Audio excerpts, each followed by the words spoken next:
We are at the beef industry meeting going on in Denver and joined now by Phil Seng, who is president and CEO of the U.S. Meat Export Federation. Well, Phil, obviously, with what we're seeing with prices, it's kind of an exciting time for those in the industry. But we also have a lot of good news to share around the world. Yeah, I think the export complex for the United States has been very positive.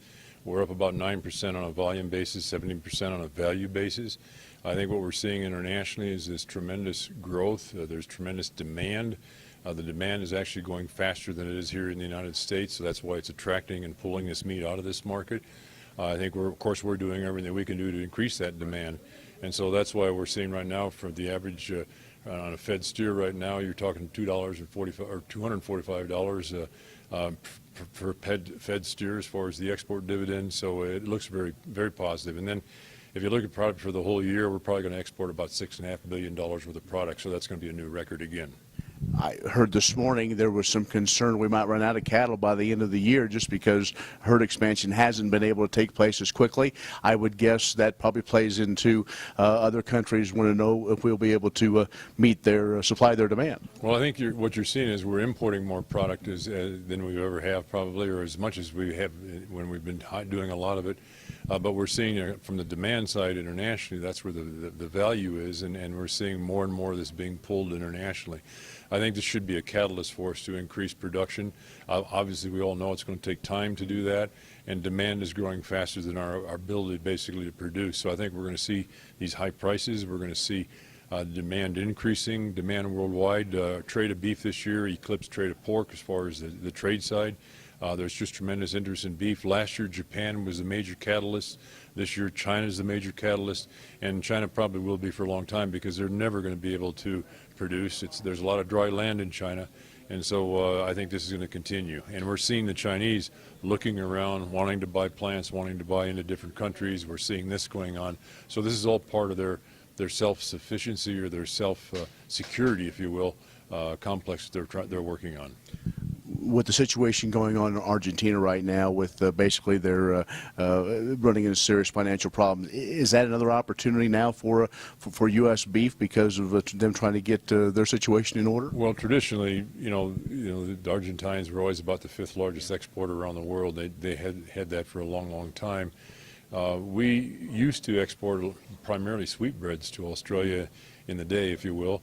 But I think that they are still working very hard and very aggressively. The premier of China, Xi Jinping, was there. I think they're taking another look at this policy of theirs of retarding exports, and I think we're going to start seeing Argentina work more to become more of a beef exporter like they traditionally used to be. But the other thing that's happened with Argentina, they've grown a lot of soybeans down there. And we're seeing more soybeans, even more corn production going on than they ever have. And although this year we've seen prices recede quite a bit, in the heyday, that was something of major interest to the Argentines. Talk about the cool situation that the court ruled on that.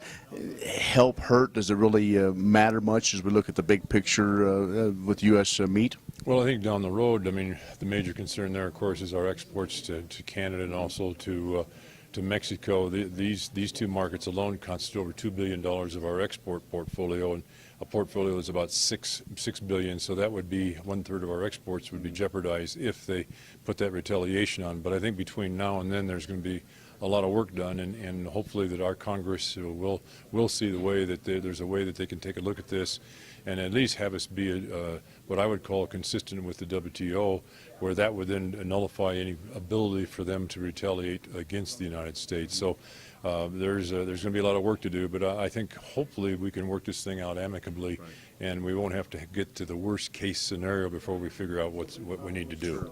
Are there other emerging markets out there that the folks need to be aware of that maybe won't be a China per se, but will really be another place for U.S. meat?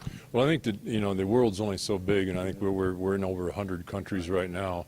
I think Russia is a disappointment, and obviously what's happened in the Ukraine and our relations with Russia has been a huge setback because that was a fast-growing market.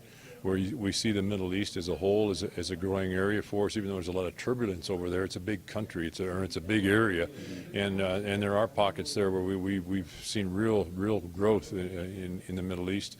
I think the South America and Central America, we see growth. There's niche markets there, but there's possibilities, and also in Asia. Asia still is a huge demand area for us.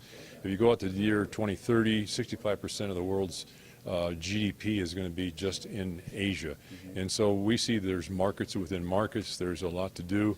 They all have a paucity. They can't sustain large cow herds anywhere in Asia, basically.